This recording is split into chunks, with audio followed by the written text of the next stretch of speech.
you are the 11th best male Hyroxer. It was insane. Like, it was my first ever Elite 15 race, and I'll always, remember that because it's so much different to a standard Hyrox. Have you got any particular goals that you want from the Hyrox world this year? My aim is going to be podium for the Elite 15 singles. 2:30 in Berlin. I thought, I'm much fitter now.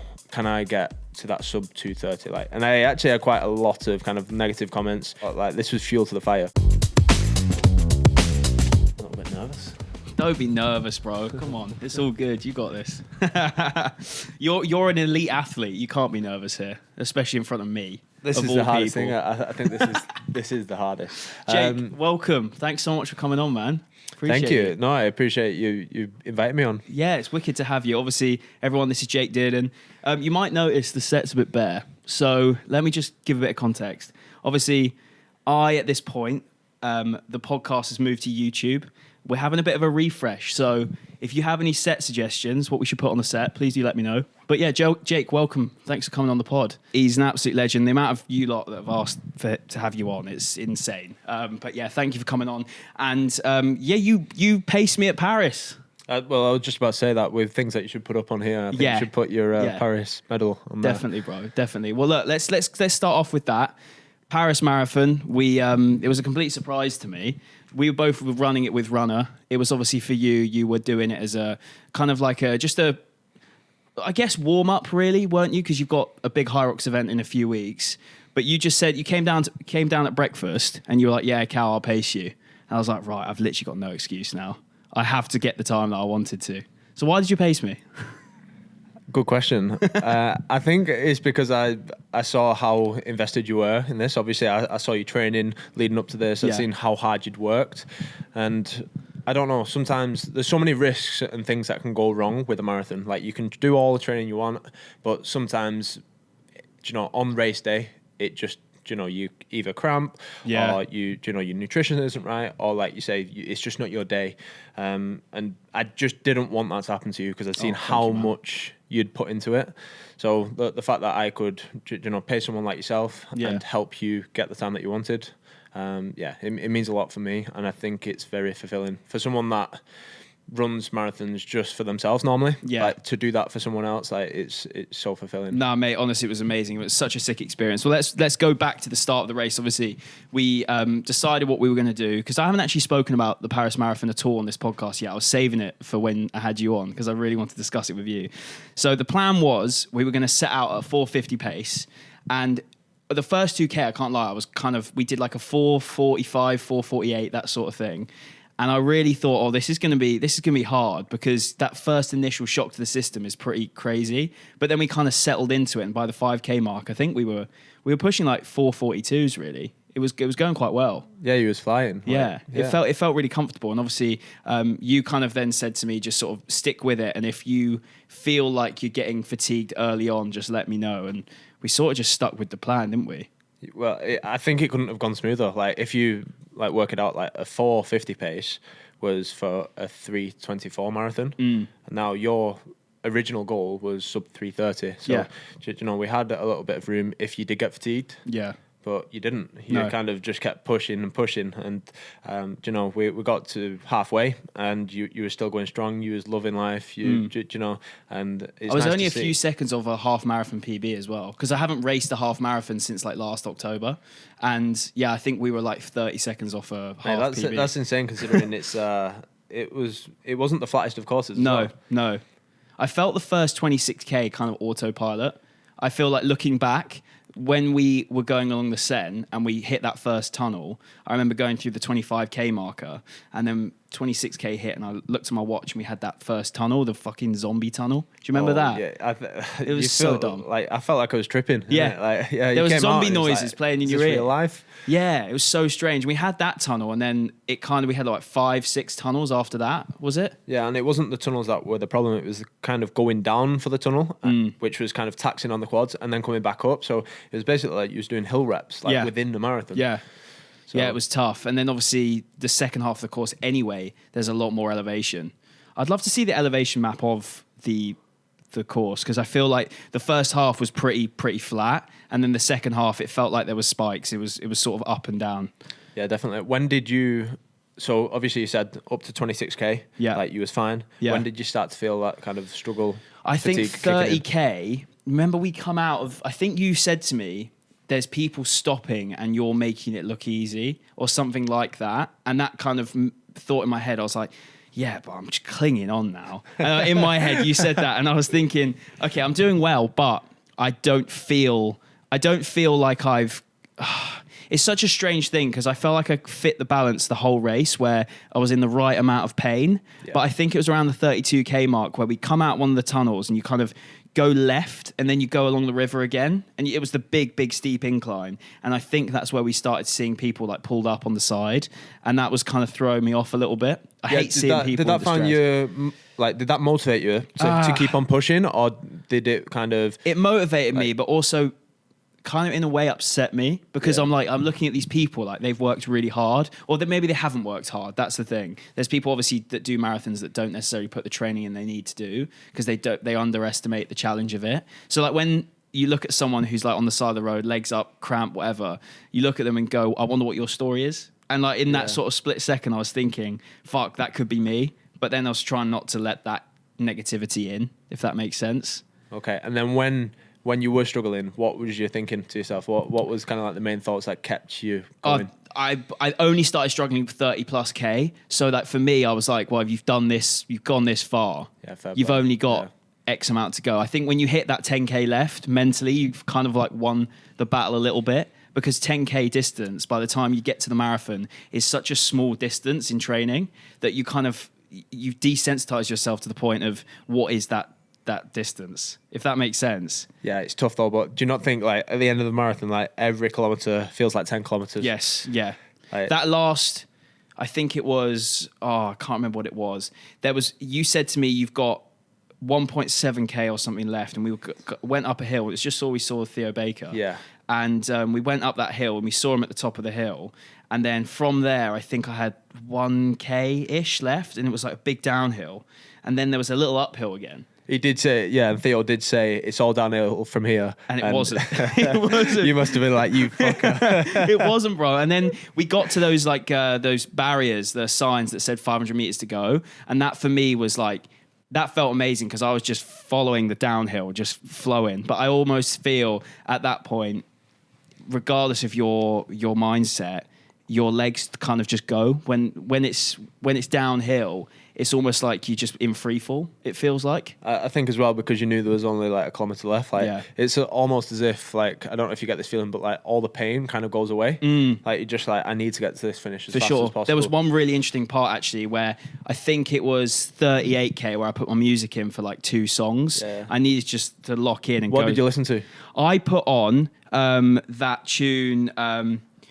Let's Go, we're going to hide, let's go, that one. I told you to spot on like your most motivating favourite song. I wanted some dance music to like instantly just like get me like going. And then I think I had like a Sam Fender tune on. I think it was Rein Me In from his new album. Nice song. Had that in there. And I think I took them out because it got really loud and you were talking to me and I was like, I'm just going to take these out now because I want to hear what you're saying. And then I also want to take in the crowds. So yeah, if you're doing a marathon, don't listen to music because you don't need it. I think the crowd was like unmatched as well. Like, so good. It was so good. Yeah.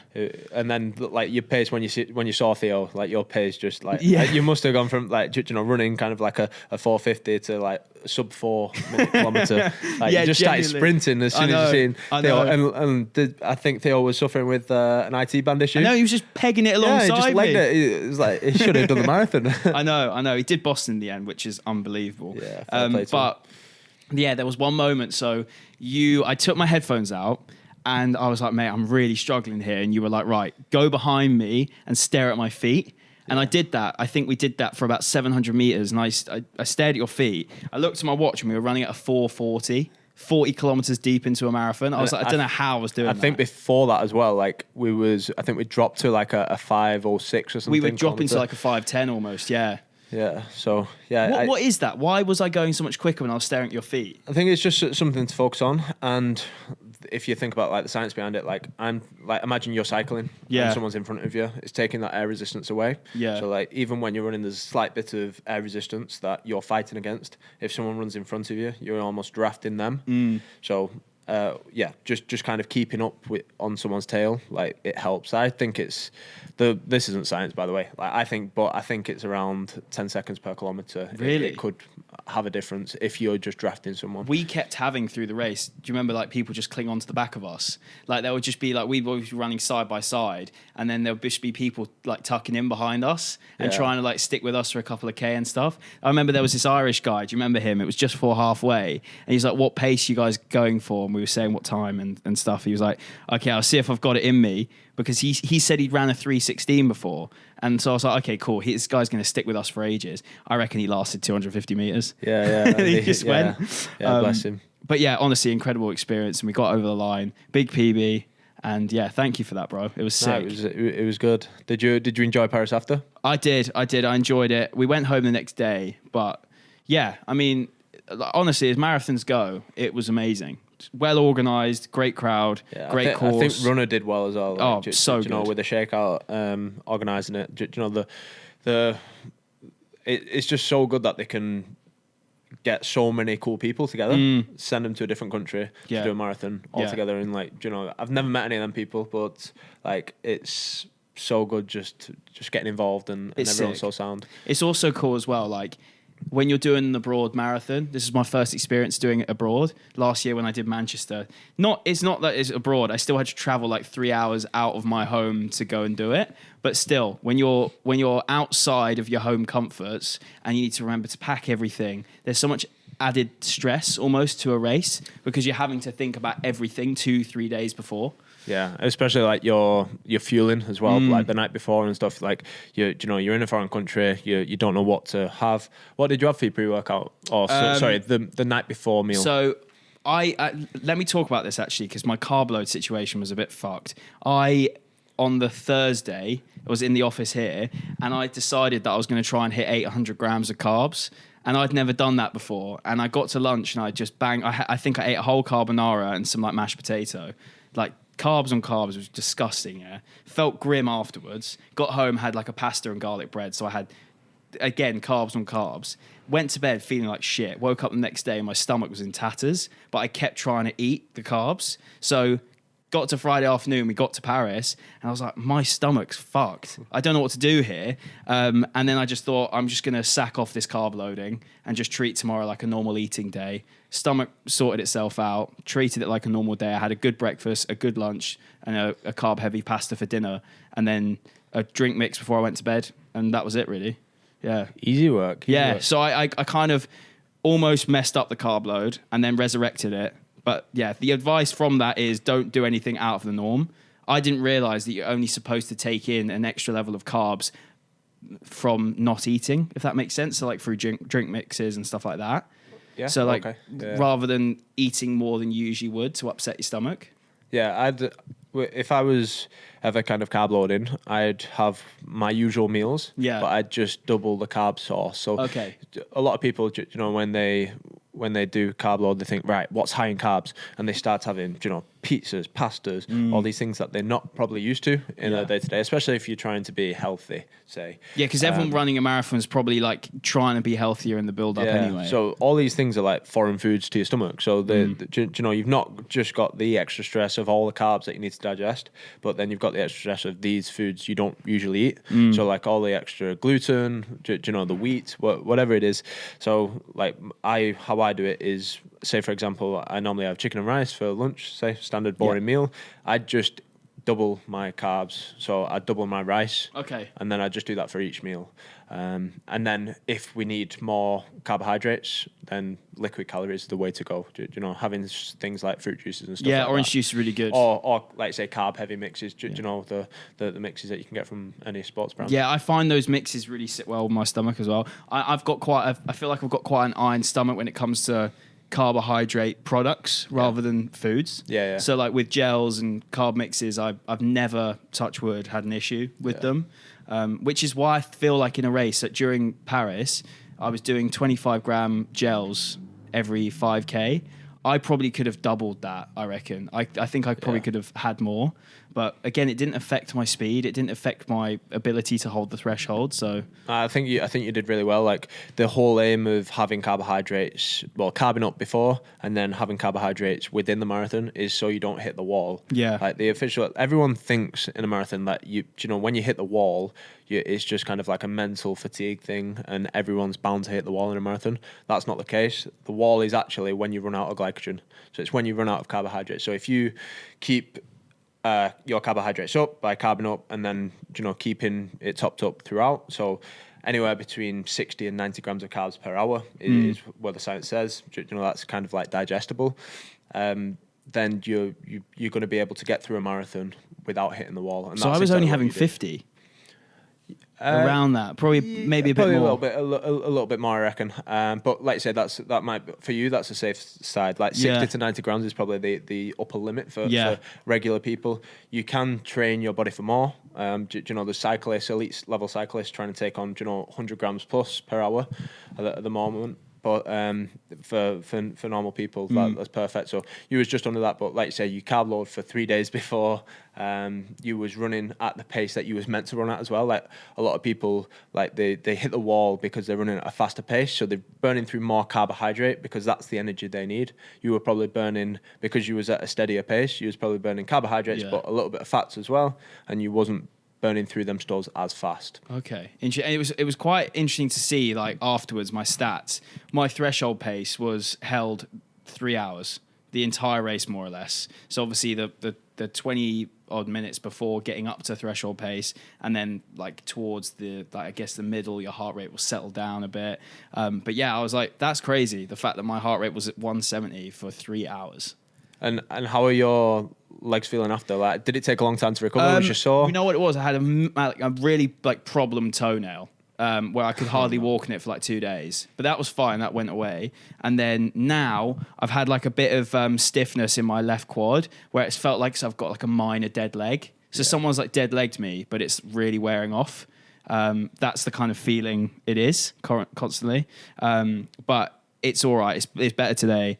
Obviously, I'm doing London on Sunday with Have you been running in between? I did 9K 5 days after, and then I did 5K the day after that. Yeah. So I've done about, and then a run on Wednesday. So I've done about 15, 20K between Paris and London. And how are you feeling for pacing? I'm feeling good. Like, I'm really excited to do the course, and it's been a dream to do London. Like, I've honestly watched it so many years and just thought it looks the most incredible atmosphere. I'm looking forward to seeing her hard work come to play. Like, now I'm stepping into your role where, she's been working hard. It's her first marathon. I'm now going to be by her side to like help her through that, So really excited for that part. By the way, shout out to Izzy, because number one supporter throughout the Paris Marathon. Like, she was there for you for everything, giving you carb drinks, cheering, supporting. Even after, she was there with the nutrition, for everyone. Literally everyone. She had everyone covered.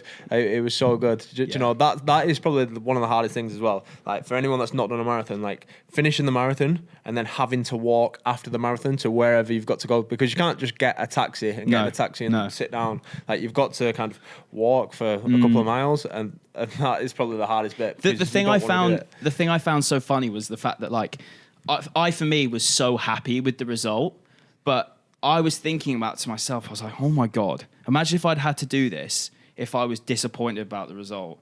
Do you know what I mean? That would have been tough. Like, but the thing is, I was so in my head about the fact that, like, if I got to the end of the marathon and felt disappointed, that would have really wound me up.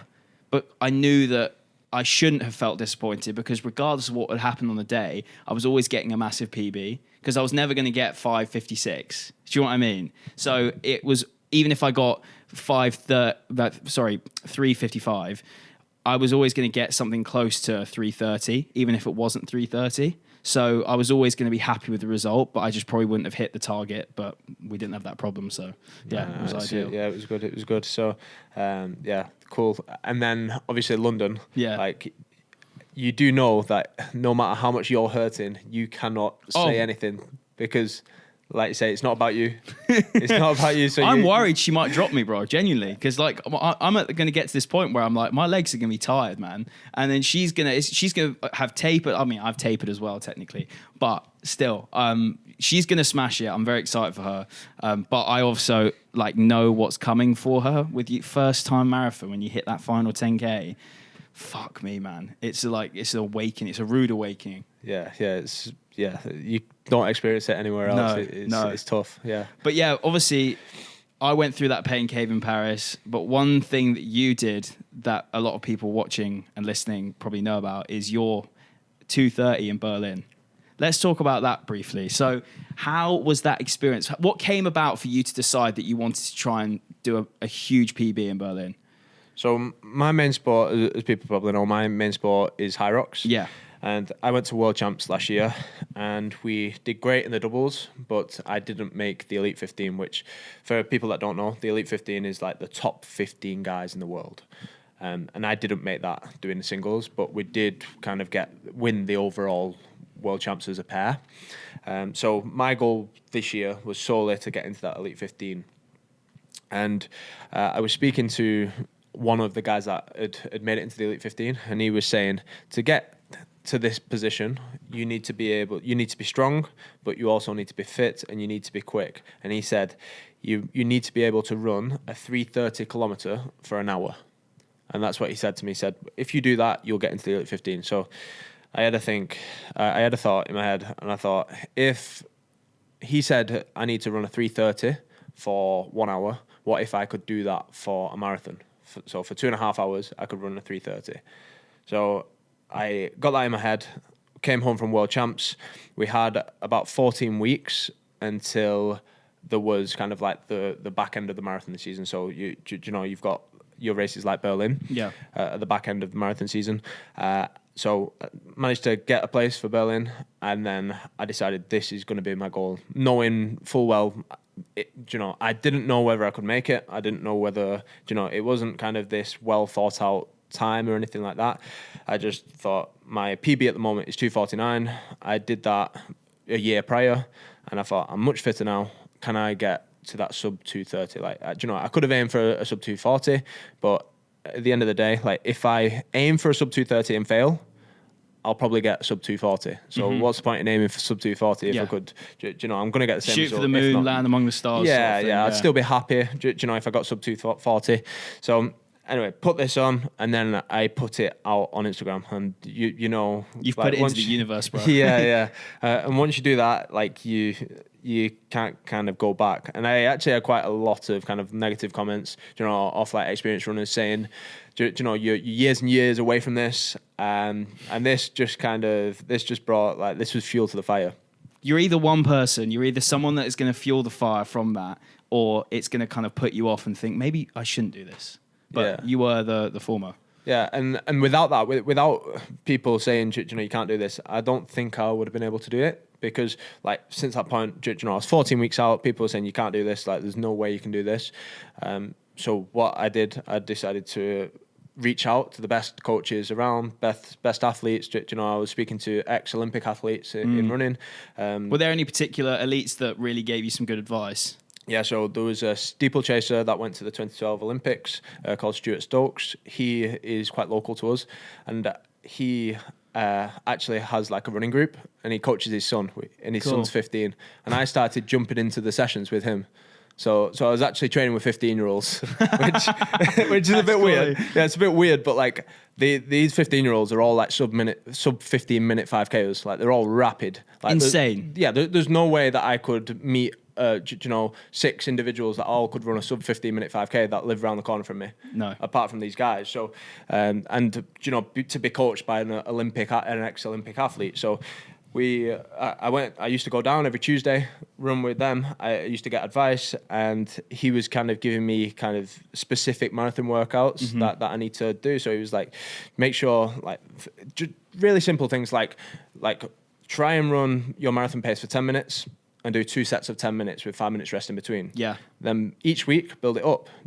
After that, you might do 2 sets of 15 minutes. Were you doing all these sessions around the track? So no, these were like on the road, or some of them even on treadmill. Okay. But it was a flat surface that I used to do them on. But I used to do track sessions with his kids as well. So it was kind of like his track sessions were typical kind of like 8x800 meters, like just the kind of typical ones. That's the worst session, by the way. I hate it. Yeah, 8x800, awful. Yeah, it is grim, to be fair, especially when you send it and you're trying to keep up with 15-year-olds.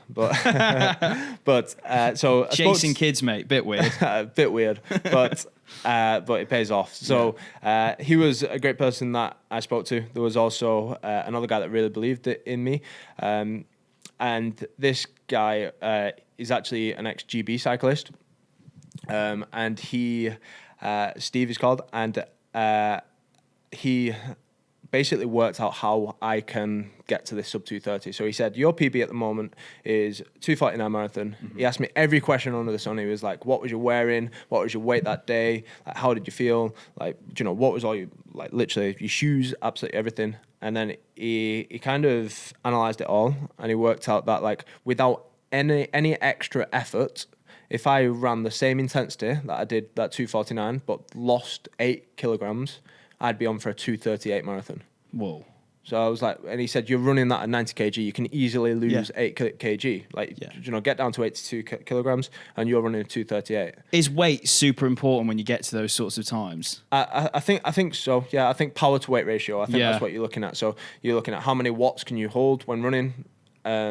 And this goes across. How would you measure watts when you're running? To be fair, did you convert it? Yeah, your watch normally does it. So it kind of converts just off your weight, your size, and then how fast you're running normally, and then like the gradient and stuff like that. So, it was like 238, and then there's these other things that you can do. It was like, make sure that you wear ankle socks, which to be fair, I ignored him. I just wear my normal crew socks just because I can't. I have a problem with ankle socks. I will never be caught wearing them. Honestly, I will never be caught wearing ankle socks. Yeah, I don't know what about it. I don't know. It just doesn't look right, does it? No, it looks fucking odd, mate. That's what it looks like. So it was like... sorry if you wear ankle socks. But, yeah, apologies. But he said if you wear these shoes, then you can take off a little bit more time. And then he said about the drafting. He said if you can draft someone, you can take off a certain amount of minutes and stuff like that. So I was like, wow, I can get down to like easily a 235 with no extra fitness. And I said like... right now, I'm fitter than what I was when I ran that PB. Yeah. So, like, if I have a 14-week training block now, like, and train for it intensely, like, I can do this. And even he was the only guy that really, really believed in me. I was like, you can do this.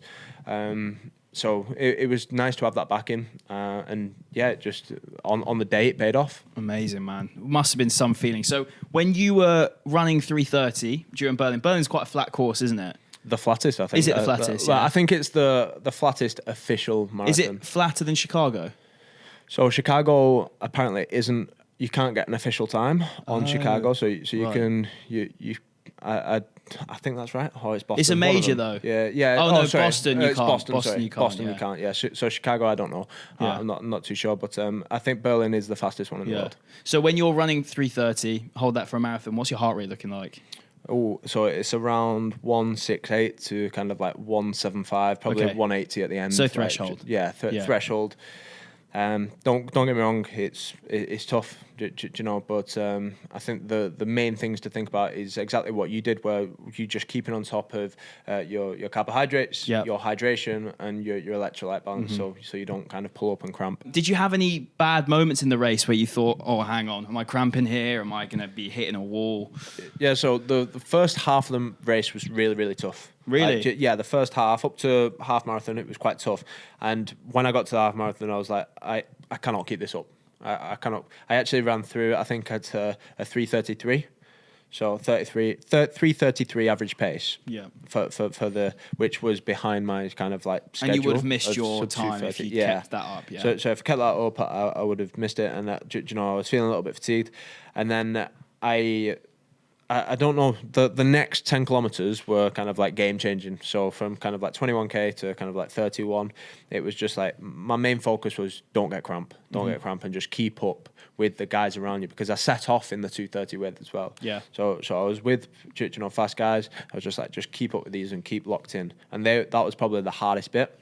And then after that, it was it was like, come on, it's game time. Yeah. And something just switched, and we actually managed to get like a negative split. So a faster second half than the first half, That's finishing incredible. in 2:28.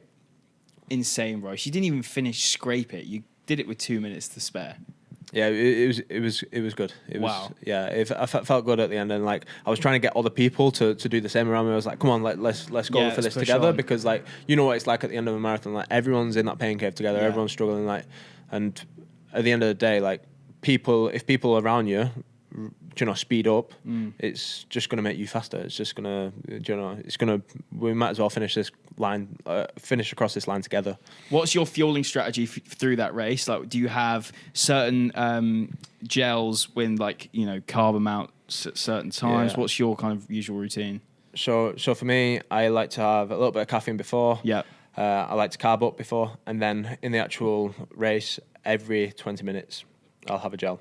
Okay. So, and the gel will be anywhere between 25 grams and 40 grams, depending on what I want to use. And then halfway through, I'll have more caffeine. So I'll either have caffeinated gels, or I'll just have like caffeine tablets, and then electrolyte tablets as well. Yeah. Normally. Nice. Yeah. Perfect. Well, I mean, obviously that's an incredible achievement. And from that point, you've hit your marker to then go again at trying to qualify for the Elite 15. Talk to me about that. So obviously Hyrox been a big part of your life for a while now. When did you first get into it, and what was the kind of process that happened for you to take a leap into that sport? So I've always been into running. I've always been into training.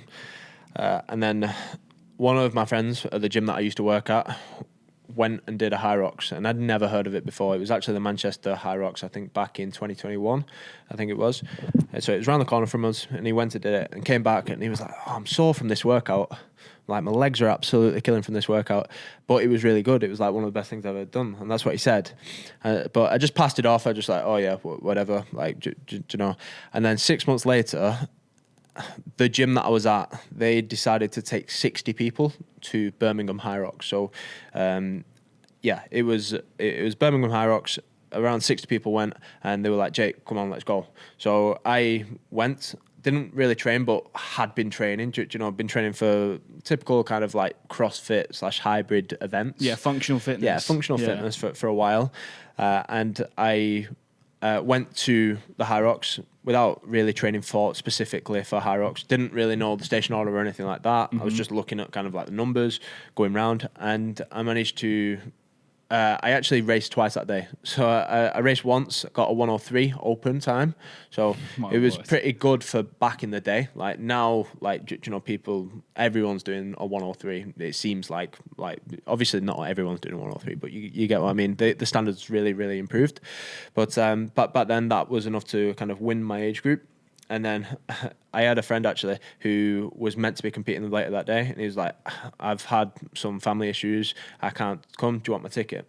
I was like, yeah, let's do it. It was that fun. I did it again that day. So I got a 1:03, and then I got a 1:08. But, oh my word! But it was just so good. I never experienced anything like it. It's like normally I go to like these events and stuff like that. Like one, they kind of delayed, so everything's kind of overrunning. You're there all day. You're absolutely knackered by the end of it, and the judging's not that good. I came to Hyrox and everything was impeccable. Like you started when your start time was.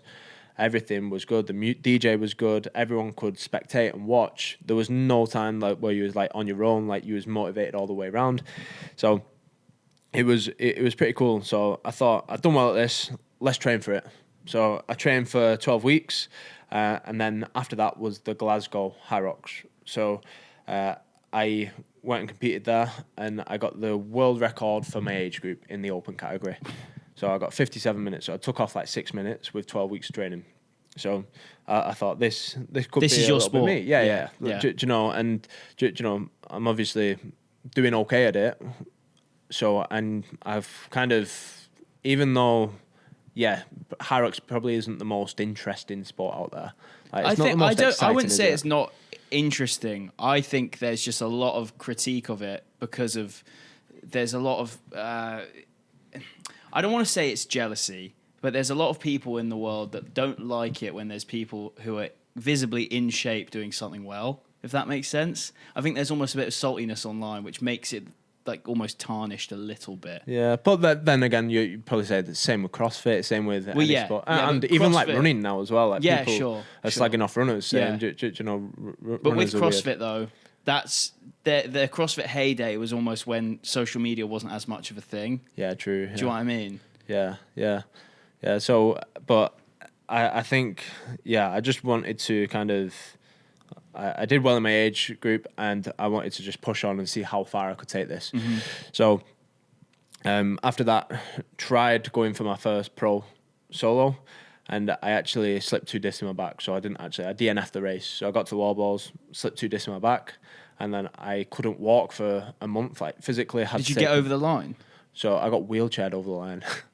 Did you finish the wall balls? No, I got 46 in. So literally, I was doing wall balls. I got to 40 unbroken, and 41, I felt a little bit of a pain in my back. By 46, I was on the floor and I couldn't move. So, does that technically DNF the race? Yeah, I DNF'd. So I didn't finish the race, and it was slightly embarrassing. But I mean, it's not embarrassing. It's more the fact that you've literally slipped a disc in your back is pretty agonising, I imagine. Yeah, it was. Yeah, and like I say, it was quite severe. I couldn't walk for a month after. I had to like take time off work. Like I was a full-time PT at the time. I had to take a full month off. I actually didn't go back to full-time PT after that. That actually was kind of like, it's funny because everything happens for a reason. It's sliding doors, yeah. So that kind of opened more doors and more opportunities. And that's like actually after that was when I first started at Represent. So after that. Which, you know, being a coach there and coaching there. So it's funny how things happen for a reason. For sure. Ever since then as well, like I've always thought like injuries are a little bit of a blessing in disguise. Like they make you kind of take a step back. Yeah. Once the character building, you're 100% right. You know, it's a tough pill to swallow, but it makes you take a step back at your life, assess the situation, assess why it happened, because there was a lot of things that I was neglecting.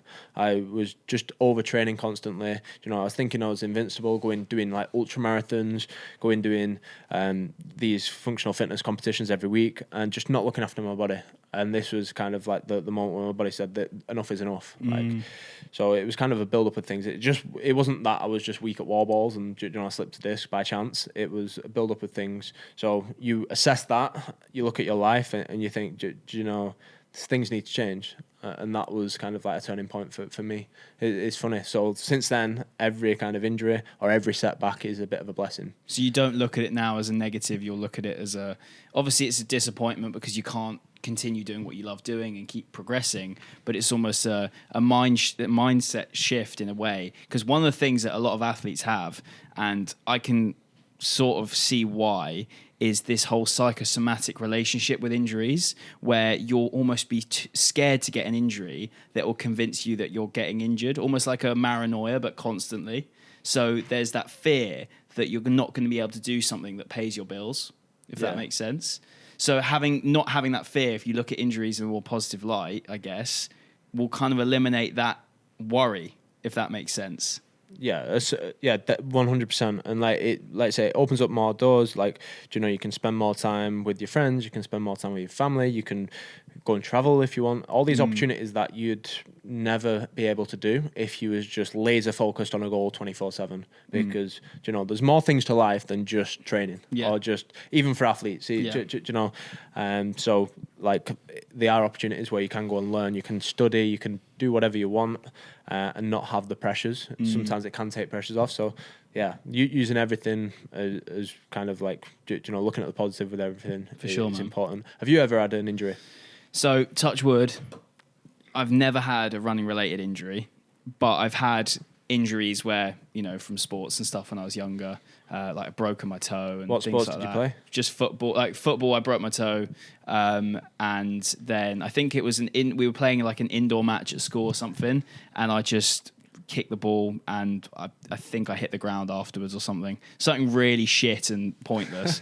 So I broke a toe doing that, and I can't think of anything else. I think I've had a few muscular injuries where it's sort of been like, because I haven't been running at that point in my life, I would just get hurt playing football and then be like, next few days can't really walk as well, and then sort of just rest it and it'll be fine. So I don't know officially if I've had any like big injuries or anything like that. But thankfully, running wise, not any. Don't want to say yet, but you know what I mean. I'm aware that it will happen. You know, it's one of these things you're going to have to deal with as a person that runs a lot. You know, I think obviously there are times where injuries are unavoidable, but I think a lot of them are avoidable, especially with running, because it is, unless you get hit by a car, for example, when you're running out in the street in London, which is high chances if you're running in London. Well, I was chatting to a lad called Cole, and he's got an Instagram page, really good runner, and he was saying that he was doing a relay race with his club. I think this is correct. Doing a relay race with his club, and there was a teenager on an electric scooter that like pulled out into the road whilst he was like full pelt, and he just smashed up his knee. But like he just badly bruised it. He didn't get injured from it. He still can do London this weekend. But he was just like, what the fuck? That was a complete freak. And you can't do anything about that. Just some kid being a twat. Yeah. But then again, there's other injuries where you can avoid if you just look after your body. Yeah. And like you will probably get warning signs from your body as well. You know, you getting a little bit of a numb leg, like you probably rested a little bit more since getting that. And it might be because you have had an intense training block and you need a little bit of rest and recovery. You know? It's weird for me because I'm such an overthinker as a person. The podcast audience are probably so tired of hearing this from me, but because I'm such an overthinker with injuries and stuff. As soon as I got this like feeling in my quad, my brain instantly went back to when I had Ben Felton on. He said to me, "Oh yeah, when I got a stress fracture, my first symptom was a dull ache in my leg, in my quad," and I was like, "Brilliant." So my mind goes to the worst thing. But yeah, I'm just trying to like work out and navigate. I'm learning every week, mate, with the training, and it's something I'm loving. So, with your injury, obviously, you then mentioned that you become a trainer at Represent. I don't think a lot of people really know this story. How did you first start off working there? So before this, before I got injured, I did a charity event. So I did a charity event where I took on the challenge of trying to run 10 marathons within 5 days. Whoa. So 2 marathons a day for 5 days straight.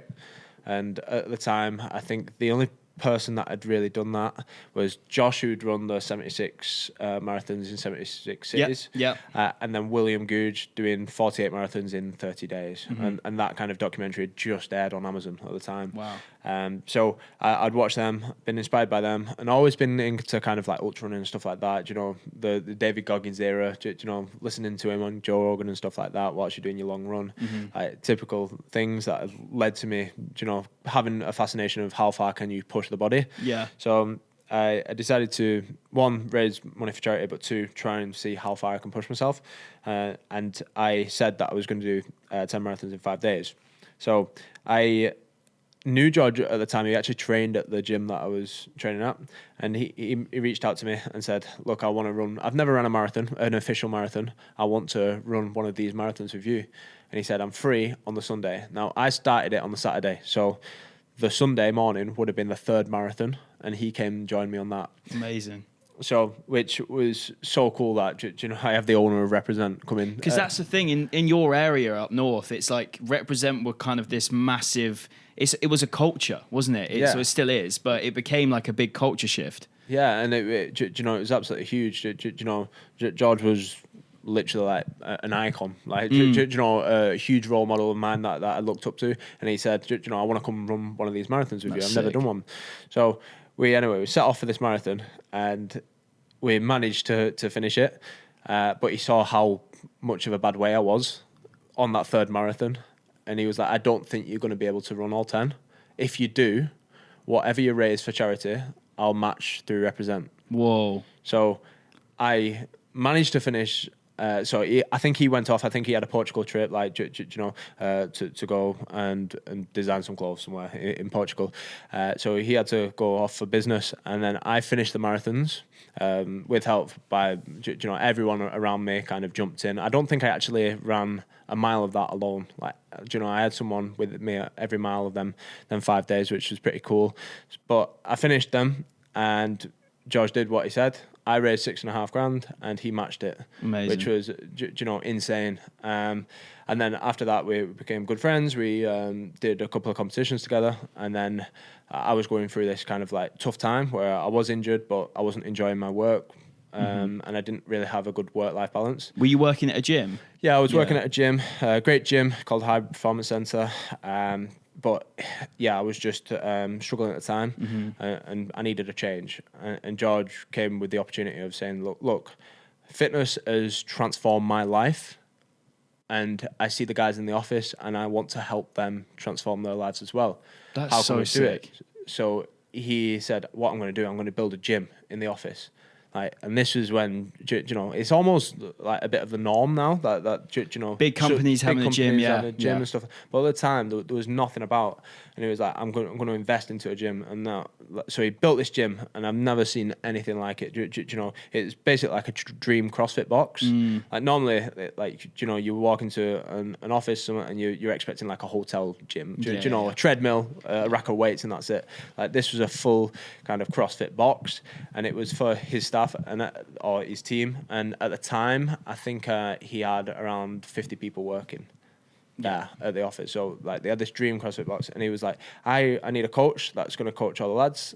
And I want a female coach as well to coach all the females, because at the end of the day, we was bringing a gym to a group of people that didn't really do gym at that time. So there needs to be a lot of education as well. Yeah, there needs to be a lot of education. So we thought, what we'll do, we'll split up the classes. We'll have male classes, we'll have female classes, just to, improve confidence. And then, in the long run, we'll start to kind of form classes. Have mixed classes and stuff like that. So we started that.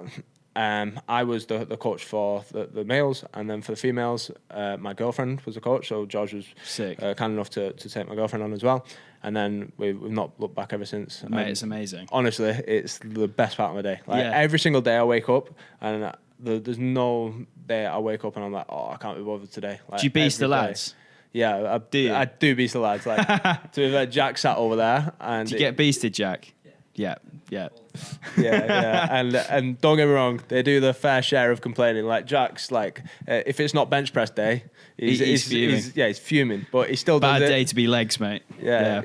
So he's still fuming. They all came in. They do the fitness, they do everything that I say, and it's funny, because like, we get visitors in from other companies and stuff like that, and they come in and normally they're throwing up in the toilets like halfway through, and the lads don't realize how fit they've become. Because they're just surrounded by these guys that are all pretty fit, but like that's standard person, like they're super fit. That's an unbelievable culture, like to create into the office as well, where you almost being healthy is the norm. That's insane. Though. Fair play to George and the team for implementing that, and obviously you, Jake, as well. It's sick.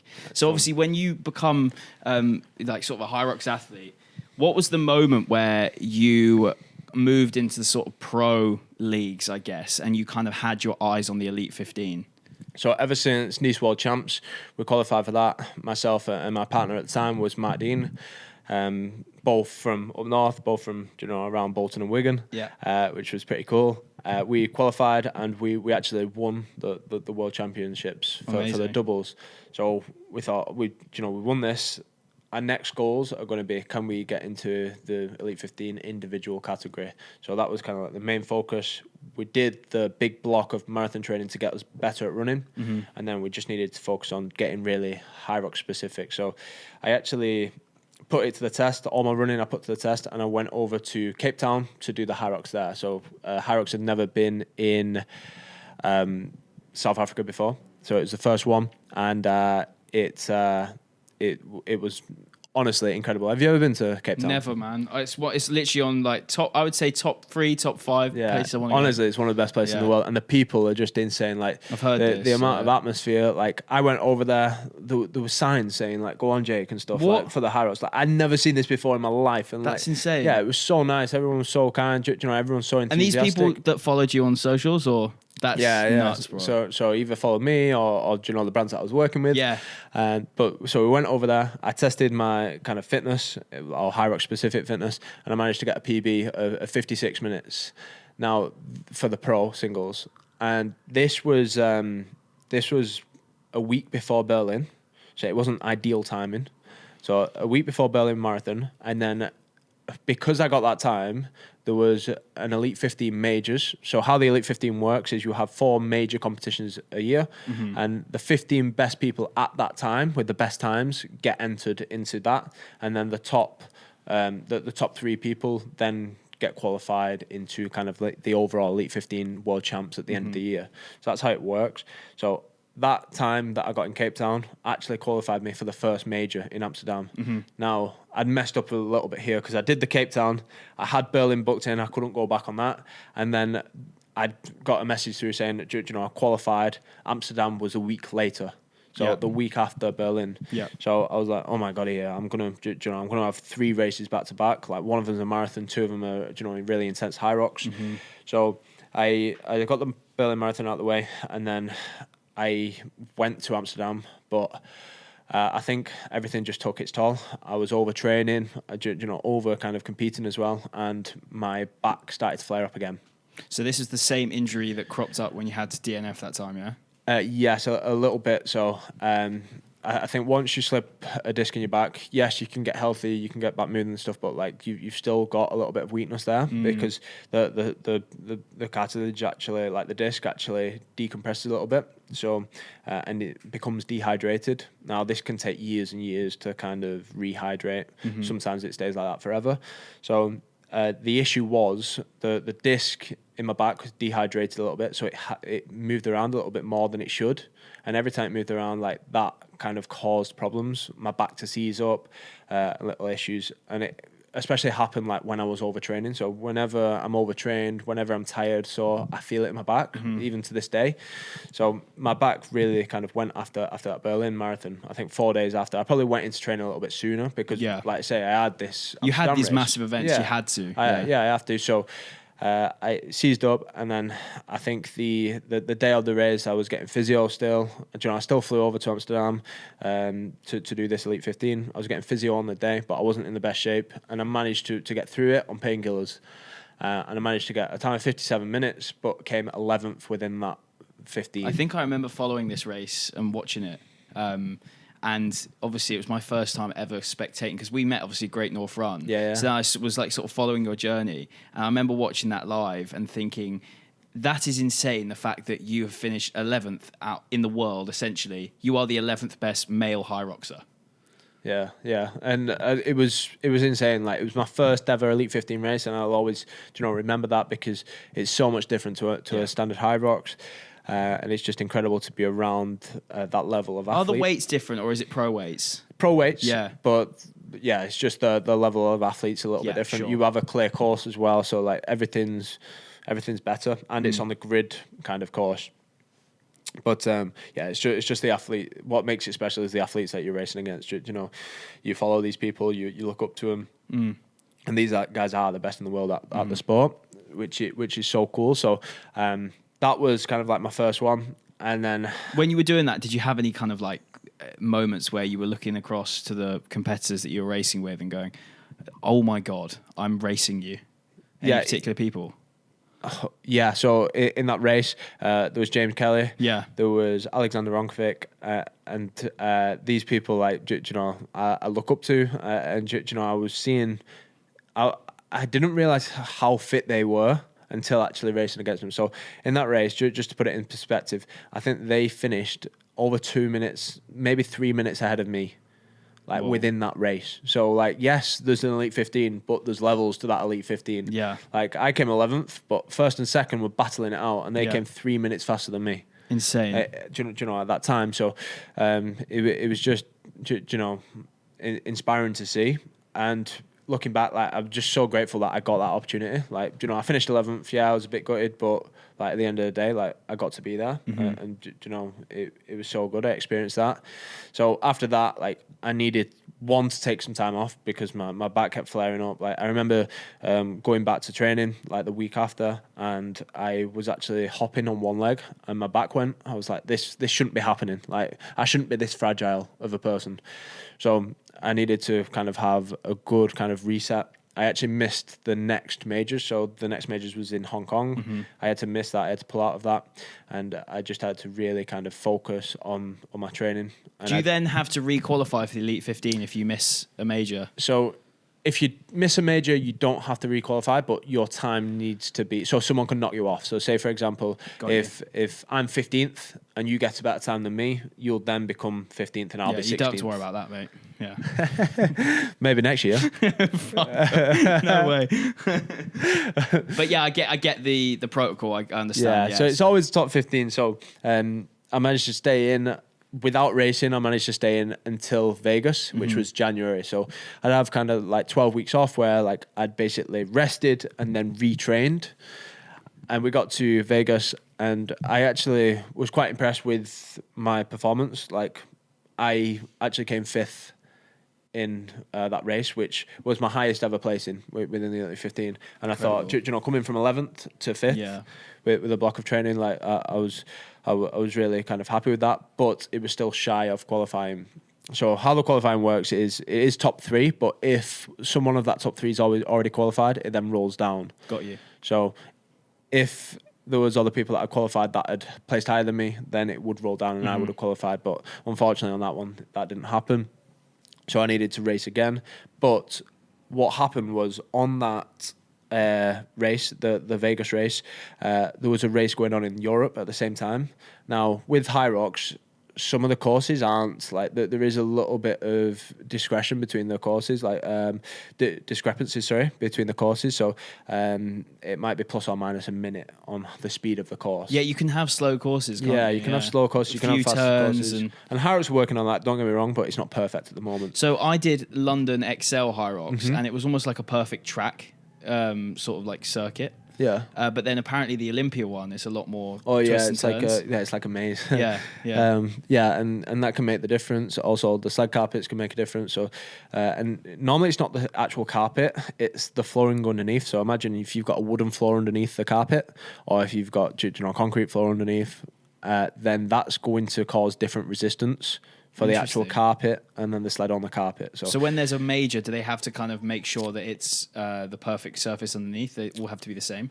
I'm not gonna lie. Every time I've gone to kind of like a race, like the sled feels different. Really? Like every single time, you can't kind of even from the warm up area to the actual sled on the field on the course, it's different. So, I just you've got to prepare for everything, and that just makes it more exciting. Sure. And I love Elite 15 races because everyone within that Elite 15 is facing the same issues. So if it is a tough course, or it's longer, or the sleds are heavier, then everyone's dealing with that. Yeah. So you're racing rather than time trialing. But the problem was in Vegas was I'd done my best of a race and I got a 57, mid 57, I think, 57.30 around. So let's call it that. And then in Europe, there was 5 times that were under that. Now these guys aren't in the Elite 15. No. But there was 5 times that were all 56 minutes. And so, fair play to these guys, hats off to these guys. But what that did, I don't know if it was a faster course, I don't know, but it knocked me out of the Elite 15. So then I had to for the last major of the season, which was Glasgow, I had to go and run a different event, try and get my spot back for Glasgow. So did you run Bilbao, was it? You did. Yeah, so on the way back, I was on the plane and I spent the whole plane flight booking flights to places. So I booked Bilbao and I booked, I think it was Katowice the week after in Poland as well. So I was like, if I don't get it in Bilbao, I need to go to Katowice. And I was kind of organising, setting up my life to just compete in Hyrox for the next couple of weeks. To try and get your time to get back into the Elite 15. Yeah, I was just desperate to get back into the Elite 15. So luckily I managed to get it in Bilbao. So I raced in Bilbao. And that was a tough race. Like I started that race and I actually came out of the sled push, I think like 6th, 7th or 8th. So I was behind everyone. I was like, this isn't going to be my day. But I managed to win that by about a minute and a half, 2 minutes. So I don't know if everyone else just set off really fast or if I had a strong finish or both. What's your strongest station, do you reckon? I think I just have a stronger finish. Yeah. So a lot of people set off too quick, in my opinion. So a lot of people they'll set off lightning pace. They'll get to the sledge. They'll attack the sleds as hard as possible. Yeah. But then they kind of die after the sleds. And the burpees, the row, and stuff like that. Whereas like I pace myself a little bit better, I think. And that's that marathon experience, probably. Yeah, and I think I've just got I'm scared of blowing up. I never want to pull out of a race. I don't want to, I always want to kind of build into a race, and that's my mindset, because I don't want to be embarrassed I'll never ever quit a race, but like, I don't want to slow down in a race either. So I'll always build in. And I think that's just how I like to be, if that makes sense. So, and don't get me wrong, there are times where I have gone out too fast. Like Amsterdam, I did go out too fast, and I was seeing stars up the ski erg. That's no good sign. But so managed to finish Bilbao and then get back into Elite 15 for Glasgow, and then Glasgow's where I got my ticket for the Elite 15 World Champs at the end of the season. So yeah, it's been a big season, but we got there in the end. Mental. Yeah, smashing it, man. Well, let's just go on to some technical bits with Hyrox, because I want to know some things. Like, when you're doing these flat-out Elite 15 races, what sort of kilometre splits are you having to run to keep up with the pack, or like lead the pack, let's say? So I think the pack's going out that first kilometre about a 3-minute K, 3 to 3 minute 10 kilometre. Like, everyone's within that field. And then after that, I think it's around average pace is like 3:25 to 3:30 normally each kilometre. But like, when runners hear about this, like, really, really good runners hear about this, they think, oh, that would be really easy. But you've got to think about all the stations in between that making you tired for the run. So it's not just about the running, it's about, doing the stations efficiently as well. Yeah, no, it is mental. I mean, as I said, I've only done one, and I found that was the hardest bit. Just coming off a station with tired legs, going straight into a run.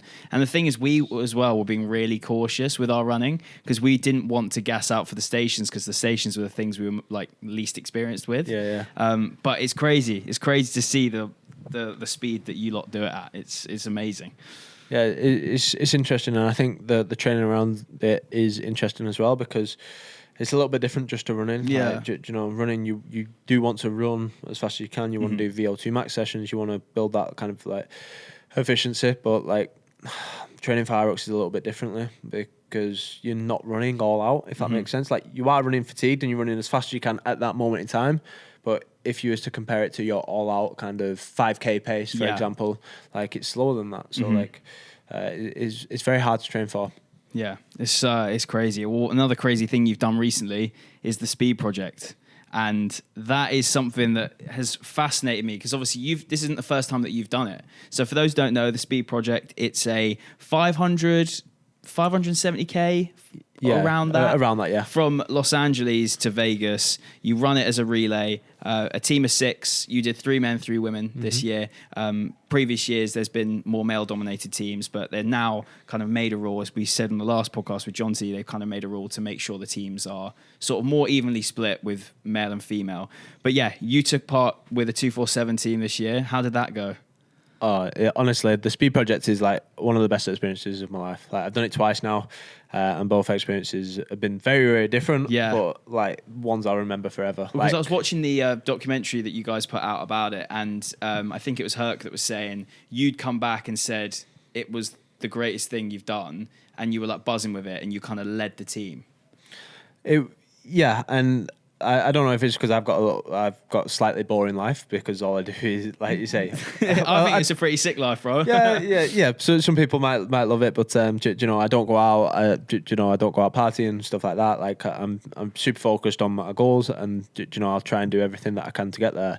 But the speed project for me is something completely different. It's something that, like, it's just time with amazing people.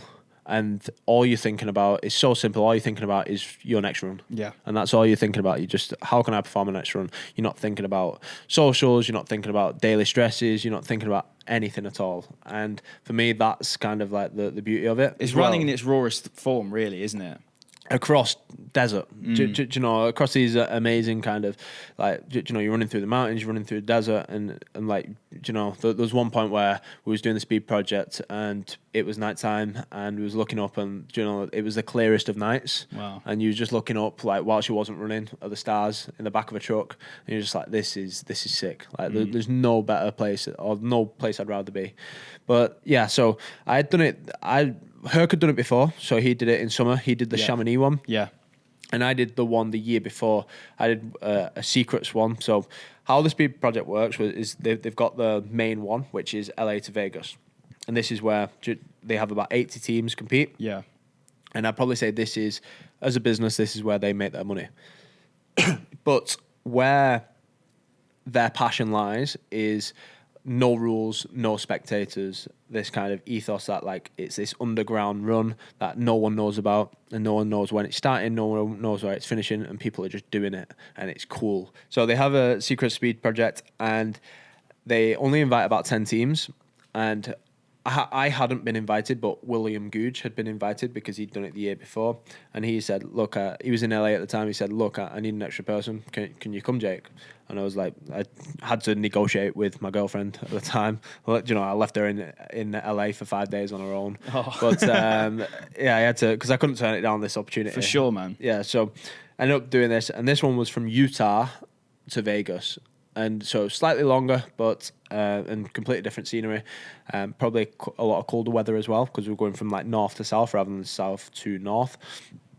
And it was incredible. Like I'd never met these lads, but it was literally we're running as a team of lads. I think there was with the support crew. There's like 10 lads. What was the team? Who were some of the creators on it? So a lot of the UVU boys. Yeah. There's William and then his American friends. So there was Robbie Ballinger there and a couple of other Americans was there. And everyone was great, but like I said, didn't know any of them before starting. And after it, it was just chatting shit with the lads. It was just like one of the things that like you never get to do anymore, or you never really get to do because everything's so professional. So we're just talking shit for 2 days whilst running, and it was just telling stories. It's almost like that kind of like childlike thing, isn't it? Where you're just with your mates. You don't really have any stresses and strain of real life because you're a kid, you're a teenager. Yeah, you're just on an adventure. But yeah, exactly. You're just pissing about and just throwing yourself into something. Yeah, and anything can go wrong, and it's just the excitement of this. So I came back from that, and we actually won that. So I've got a question about this because I mentioned this on my previous podcast with John T. There was, from my view, I swear there was a bit of controversy about the fact that Speed Project never posted about you guys winning or something like that. So the secrets one, they don't actually post about winning. Oh. So the official Speed Project, they have a winner the secrets because it's this secret run or whatever. They don't even post a winner. So did you beat the winner of the LA to Vegas? So how they did it last year was they set off. So it's slightly longer. I think it's instead of 340 miles, it's 500 miles, I think, it was an extra 100 miles or something from Utah to Vegas rather than LA to Vegas. So we set off a day earlier, but it was with the whole thing as we were meant to finish at the same time as the LA guys. So we was racing these 10 other teams, but then we was also racing the 80 teams from LA to Vegas. And we managed to...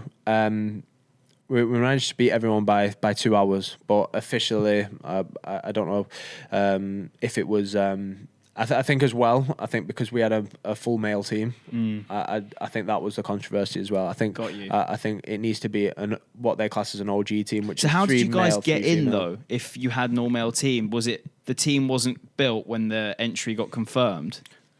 Yeah, I think Will just invited who he wanted to. Yeah. But said he might have an OG. I don't know how it went. But, that's fair enough. But yeah, thank you to Will for inviting me. Sick. And obviously now he's running across Australia doing insane things. Hats off to him. But so we did that. Then we've got. Then I came back from that. I was like, George, this was because I was speaking to George at Rep. Yeah. I was like, this is the best thing I've ever done. By the way, when this was happening, the Utah one, it was the LA store opening. Yeah. So he was texting me that night at the party, like the best party ever. Imagine the best party ever, where they were inviting all the biggest names, for the store opening. And he's texting me saying, "I'd rather be running with you."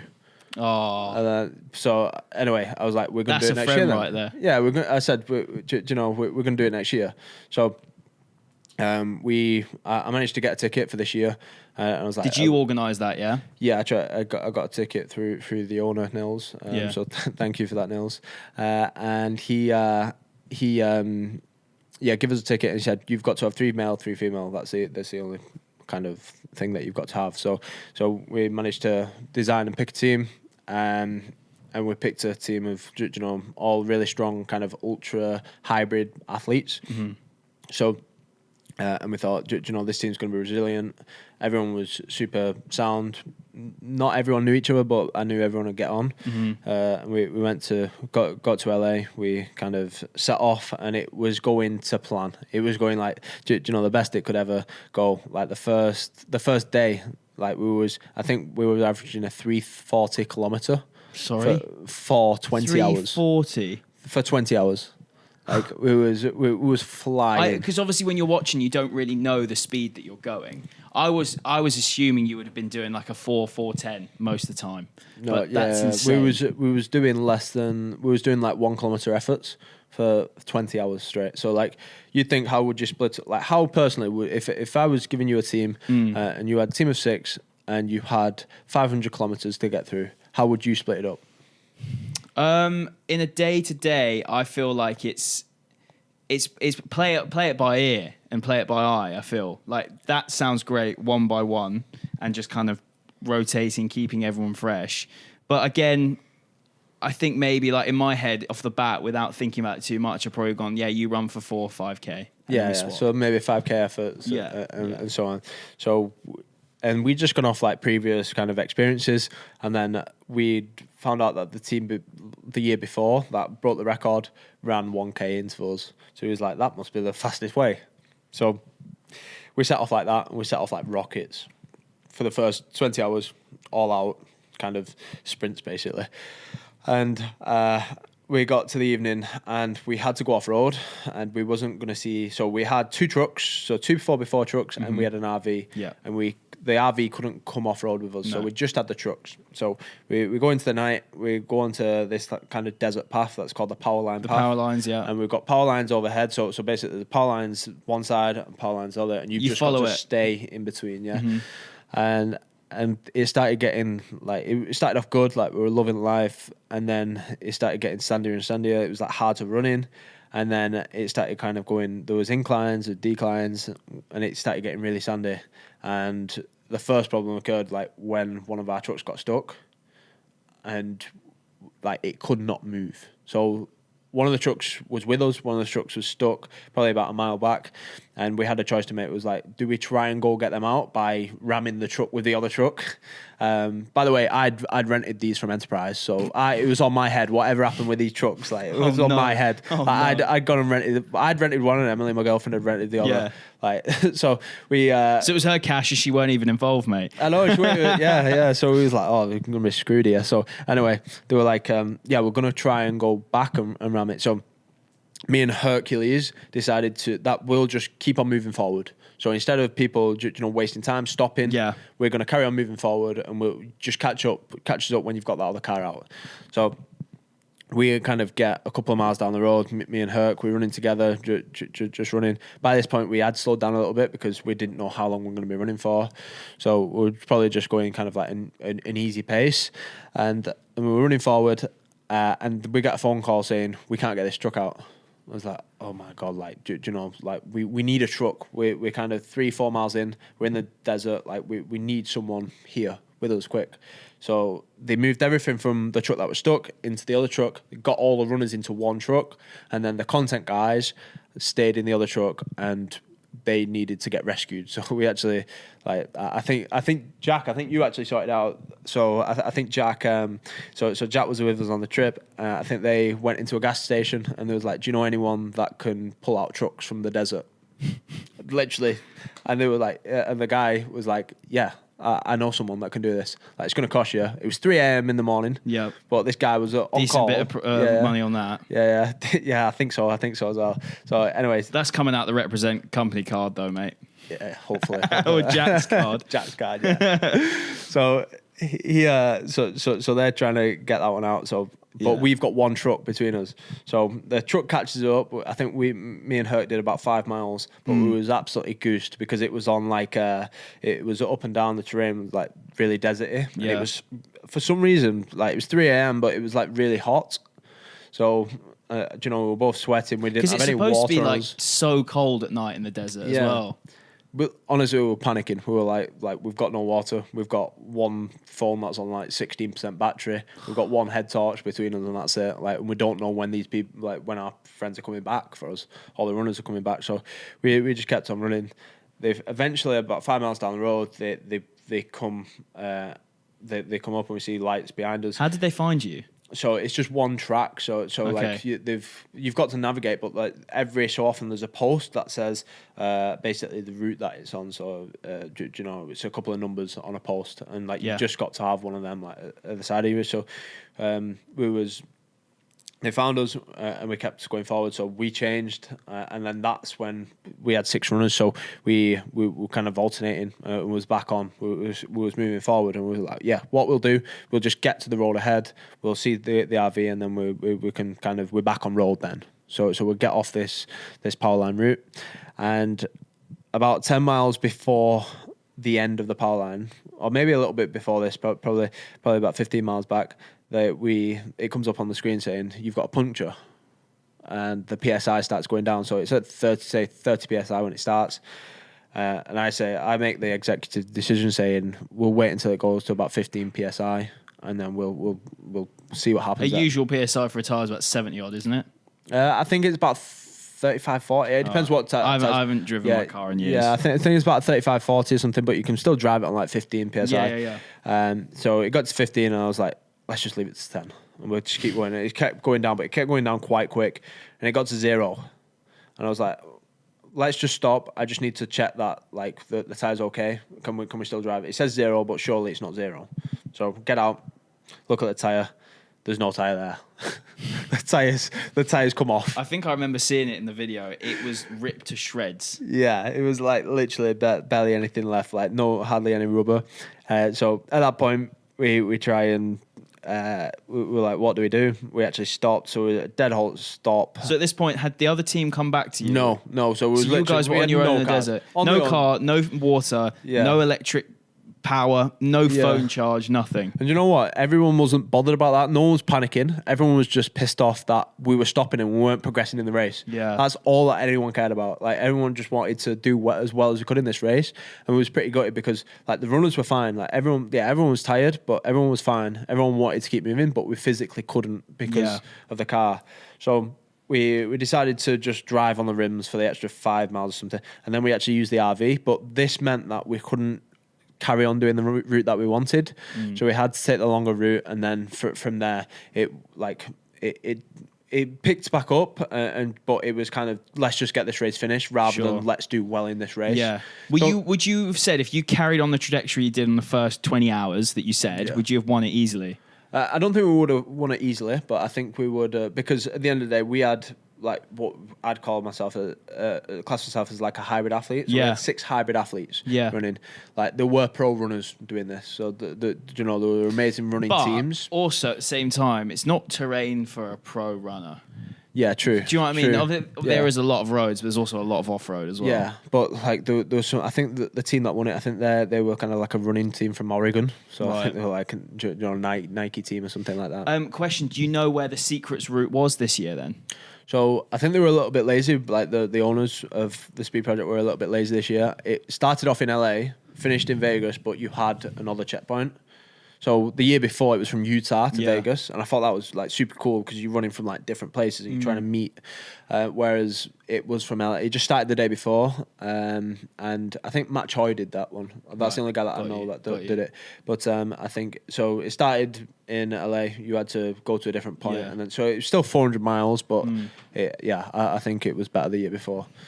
Sick, man. So it was just about finishing that afterwards. And don't get me wrong, it was great. We had an amazing group of people, and without our support crew, like we'd still be stuck in that desert today. To be fair, sure, bro. Like it's one of these things. Like, I feel that sort of experience must bring a group so close together. Yeah, and I think everyone. Well, I was so grateful for everyone there, and everyone that we ran with, everyone that was part of it. The support crew.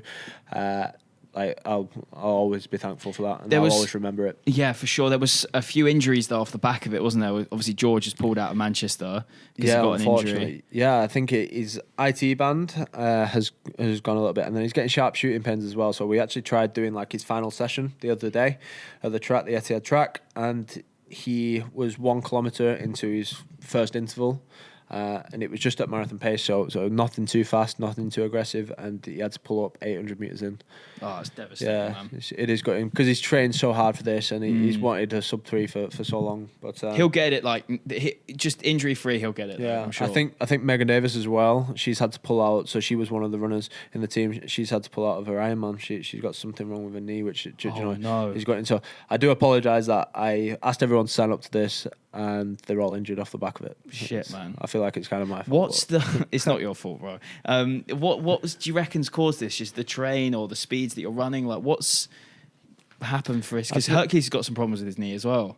Yeah, I think it's very hard to train for. Yeah. And I'm not gonna lie, I didn't give many people that long of a notice. So I only actually got the ticket a month before. Really? Yeah, so 4 weeks before I got the ticket, and I was like, me and Jack actually was trying to come up with the team. Probably 2 weeks out, we only confirmed it.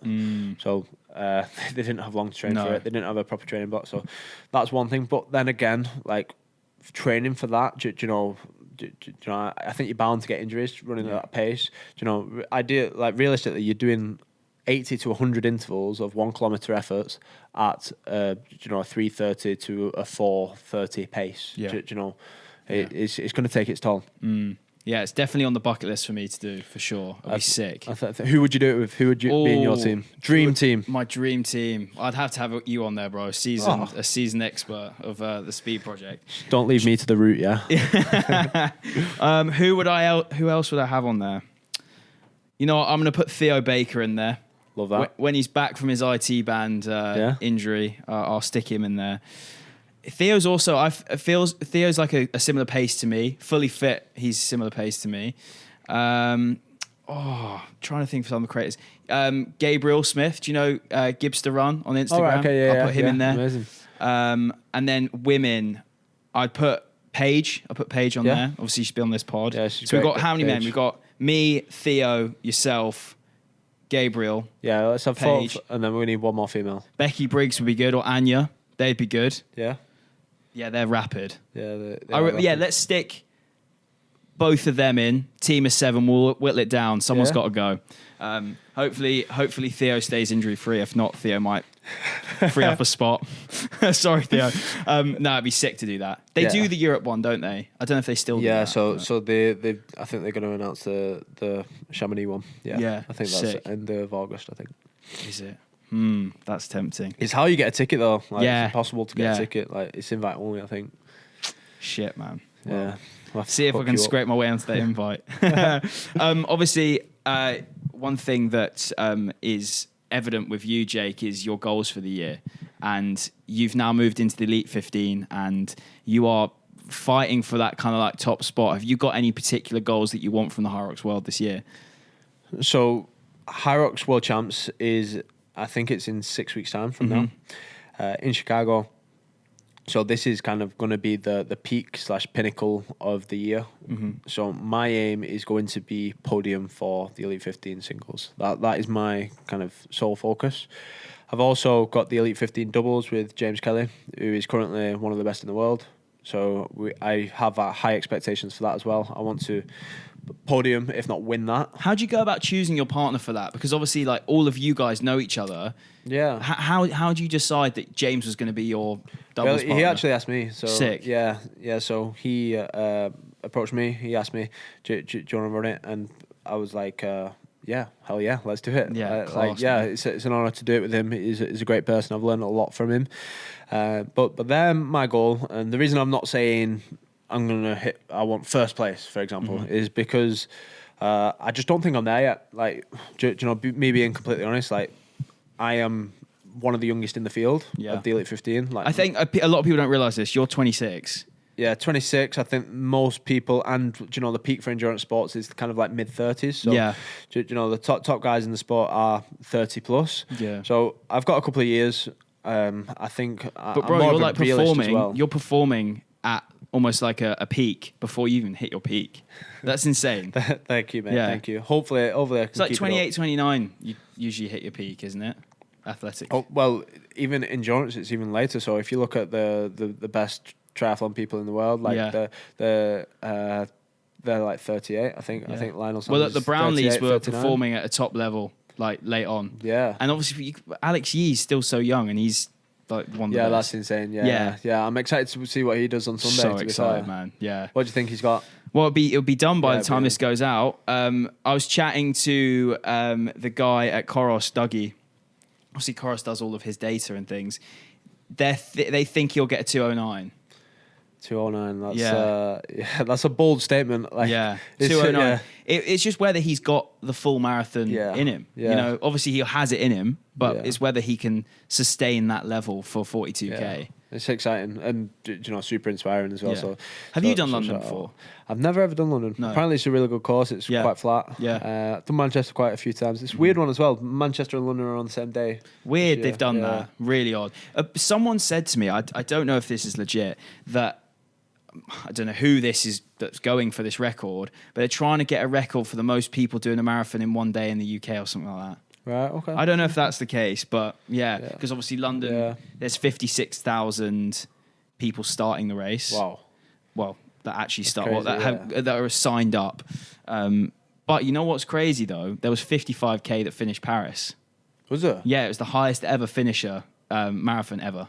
Seriously? Yeah. So Paris will still keep that because in the nicest possible way, there will be more than 1,000 people that don't either finish London or don't even get to the start line. Yeah, like you said, it's a very high DNF rate in the marathon compared to other competitions. Like just because of how brutal it is, like there's so many things that can go wrong. So credit to everyone that's racing this weekend. Yeah, for sure, man. One thing, actually, hopping back to the America stuff, a very exciting announcement / not been properly announced yet, but you are now a BPN athlete. Yeah. It's a brand that I've been looking at from afar for the last couple of years. How did that come about? How did you first get in touch with Nick?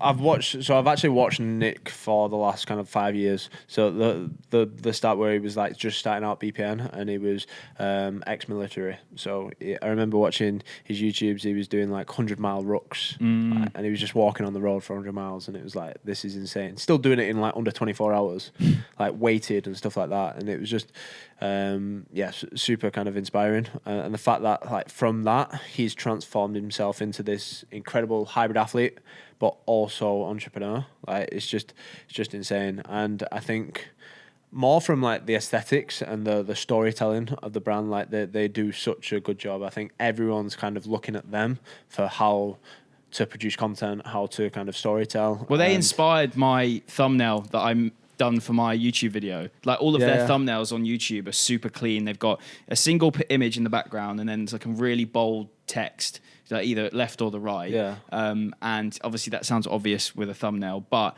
it's the style in which they do it. It's very clean. It's very clean. It's very catchy. Everything's kind of great for like, it's very filmmaking oriented. It's like you're watching a film every YouTube. So it's kind of the content that I aspire to have. And I actually went over to meet Nick, and Nick's an incredible person. He comes across on his YouTube as very kind of serious, but like he loves just having a laugh off camera, and it's great to see. Like he's such a nice guy, and he's so thoughtful. He's so kind of accommodating. He's a big religious guy as well, isn't he? Yes, I think so. Yeah. I didn't really speak to him much about that. No, but, it's not really something that comes up in conversation. Yeah, I was just talking about weights, to be fair. Dumbbells and stuff. So tell me about God. Yeah. I think dumbbells and steak. I think that's what we were. Oh no, I watched was it your video where they did the steak cook-off? I did fuck up there a little bit because there was, so just for people that don't know, there was Nick cooking a steak and then there was Dan Churchill cooking a steak. And Dan Churchill is this incredible, one of the best chefs in the world, and they were cooking a steak. But he's also an unbelievable athlete. Yeah, which is insane. Yeah. And they were cooking a steak and they were like, Jake, you can judge. And I must have like the worst taste buds ever or something. But I ended up picking Nick's steak, but I didn't know at all. But I was like, that's the better steak. Yeah, Dan cooked his in a pan, and then Nick cooked his on the barbecue. Yeah, so it was nice. I think it was just a smoky taste that I preferred. Yeah. But I ended up picking Nick's, and I was At least head you in got hands. It was a brownie bit points awkward in with that the point. boss, though. Yeah, It's fine. I did to be fair, but I think Nick was Dan was a little bit gutted after that. Yeah. Wait, so he's an actual chef? Yeah, that's how he's kind of like a big kind of like celebrity chef. Mad. Yeah, he's cooked in the best restaurants in New York, and now he's kind of taking on his fitness journey. Sure. Which I think is really inspiring because he can teach people how. He's got a niche. He can teach people how to eat the correct food, how to dial in the nutrition, but how it can be nice as well, and not just boring meal preps. For sure. And it can make it, appetizing. So I think I think he's actually running the London Marathon. He is. Yeah, I saw he's over with Johnny. Davis. That's sick. But so I went over to the BPN team, and it was like as soon as I got there, it was like I was part of the family. Yeah, nice, and it was incredible. So, I'm so exciting stuff to come, and the products are amazing. Like you'll probably see on the website that they've not got many products, and the reason for that is because they want to make every product the best that it can be. I think that's the best model to have. Yeah, it's like the whole selling one thing and people assume it's amazing sort of mindset, the psychology behind it. But I did try their gels, really nice. Yeah, it's good, and it's like natural. It's sports informed as well. Like within Hyrox now, like everyone in the elite category does get tested, so drug tested. So I need proper products that I know aren't tampered with. Yeah, they are sports informed. They couldn't cause issues potentially down the line. So I need everything to be as clean as it can be, and that's the brand that I want to go And with. you mentioned the storytelling element of working with BPN. Have you got any kind of like series ideas in mind? Because as we can see, they follow athletes through a journey. Like with Lucy, they've done did to her world champs sort of Hyrox with who was it? Luke Hopkins with his Ironman stuff. Yeah. Like they follow the athletes through a kind of series. Have you got anything planned? Yeah, it's really cool. So I think for the time being, it's just going to be Hyrox. It's hard to look away from Hyrox at the moment because I think I need to master it. I need to nail it, and then we'll move on to the more fun stuff, which I find fun is more kind of like the speed project stuff and the kind of ultra running and doing cool kind of projects like that. For sure, man. Well, look, it's been an absolute pleasure having you on, man. No, thank you, mate. It's been a long time coming. I wanted to ask you a question. What's your goals?